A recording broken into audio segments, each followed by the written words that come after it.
Hi, I'm Victoria and Spencer-Kibble from Vast Therapy, and I help professionals to cope better with grief and go on to live a nice happy life, which we should all be, in a nice happy life. We all go through grief. Remember, none of us are getting out of here alive, and we're all going to have to suffer with it. Some of us younger, some of us older, but everyone goes through it. And today is about just giving some top tips for emotions, because when we hold on to emotions, then they will manifest. There's a really famous saying, I'm going to read it to you.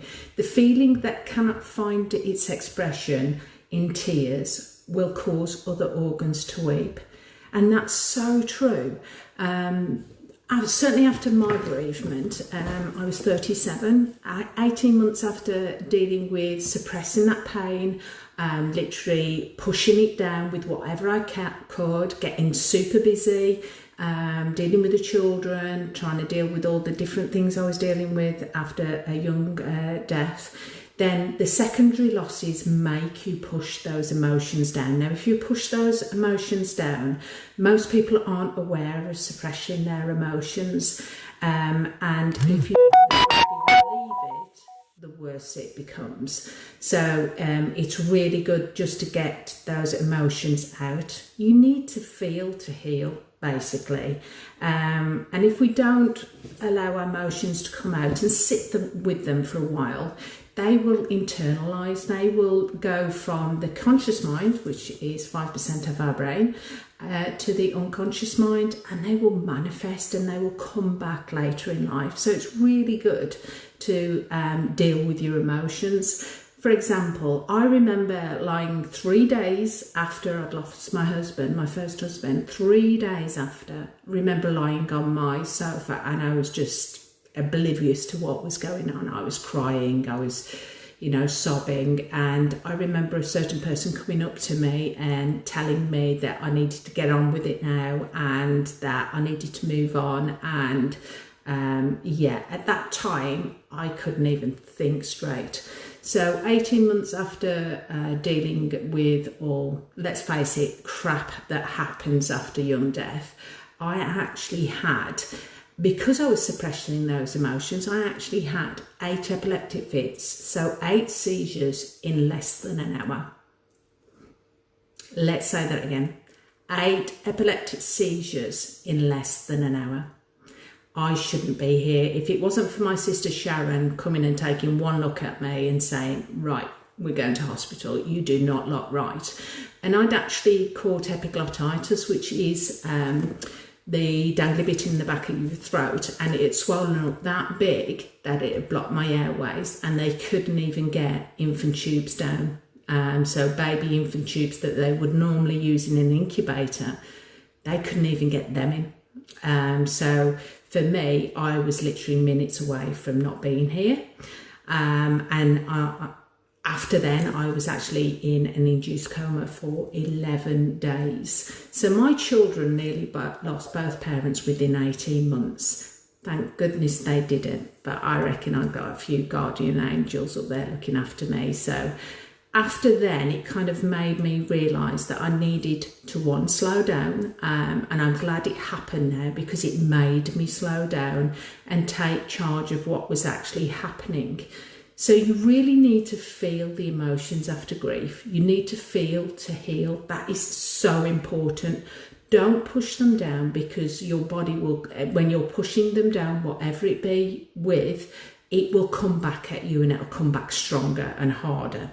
So suppressed emotions, certainly, when you think old pain is long gone, it doesn't. Your ego wants to protect you and protect you. Your mind wants to take you away from pain and towards pleasure. That is one of the rules of the mind. So if you don't deal with those suppressed emotions, it will come back to you. And I've obviously felt this myself.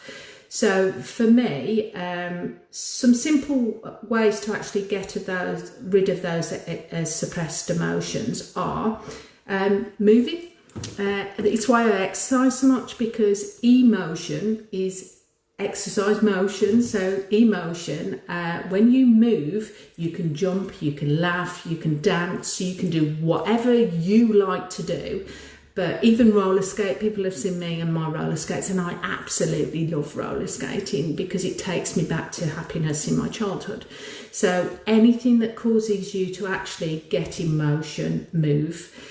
And then you also need to stay with the feelings. So stay with those feelings till they don't need to be felt anymore. So literally you need to feel to heal.